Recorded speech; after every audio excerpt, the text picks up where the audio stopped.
Moringa oleifera, or locally known as malunggay, is a nutritious vegetable tree that grows well in tropical countries such as the Philippines. This slender tree is present in almost every Filipino household, especially in the rural areas.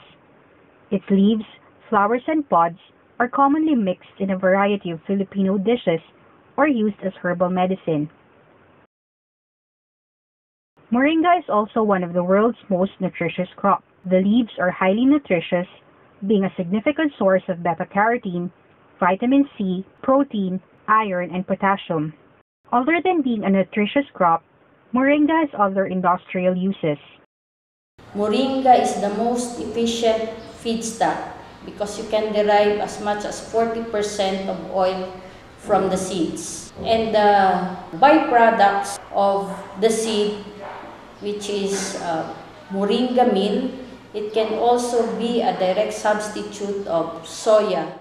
The moringa leaves have its own share of industrial uses because of its micronutrients. Dried leaves are used as food additives and as an ingredient in several pharmaceutical products. Among the many potentials of moringa, the women of Habonga and Kitcharao in Agusan del Norte chose to explore the industrial uses of moringa leaves because it requires less maintenance and is easier to manage.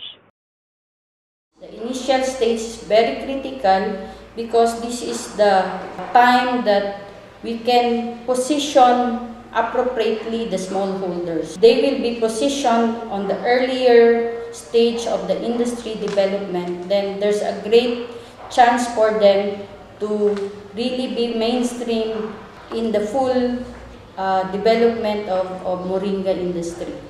Currently, Secura International buys the fresh moringa leaves harvested by the women from their backyard gardens.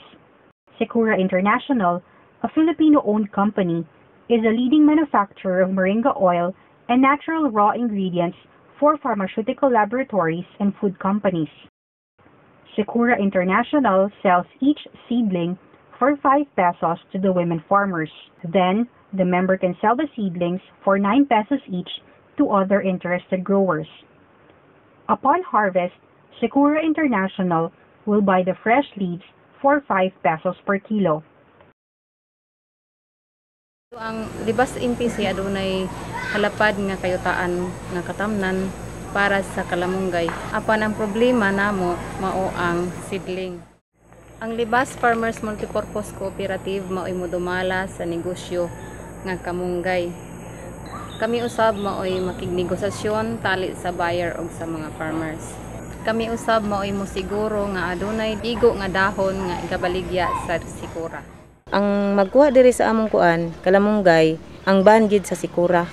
Katong preserban gid siya ang moari diri. Katong nagkalain-laing barangay, muhatod pud sila diri sa ina may pick up point. Pick up nila to sa mga leader ang ilang kalamunggay ug dadon diri ipatimbang. Ug bayran siya dayon. Sa pagkakaroon nga naan ang kalamunggay production, itagang gid namong pagtagad tungod sa dako kaayo og ka lambigitan sa atong panglawas o kinahanglan makatanom ta ana para makapamaligya pud ta og naatay abuton. Kung naya mong makwarta diri, amo ra siyang gi tipon ra namo kay ang among plano ang kining sunod diri nga area nga wa pa namo makultibar mao na among giplanuhan nga among hinluan og dugang para tamna namo sa among kalamunggay. Bintahan na siya di na may matumboy sa among bana. Kaya kasagaran ra babana sila nga wala man kay trabaho. Sige na magkagapa-hapa ng bay pero karon sila di na. Ang bazi mo trabaho na gazod. Isa na kasi nga nakatabang pahuman sa mga anak namo gabag-o nga graduate karon tong Abril. Duha ka bukuliyo kining kamunggay gazod na negosyo na mo. The Moringa Leaves enterprise has the potential to achieve many changes. Changes in small farmers' incomes, changes in the poor's position in a nascent moringa industry, changes in ideas and beliefs about women's economic role, and changes in the negotiating space of women in households. It is because of these potentials that EDP support is being solicited. Ang EEDC, usa siya ka organization nga mao ang tigpasayon sa relasyon sa Libas Co-op ug sa Secura.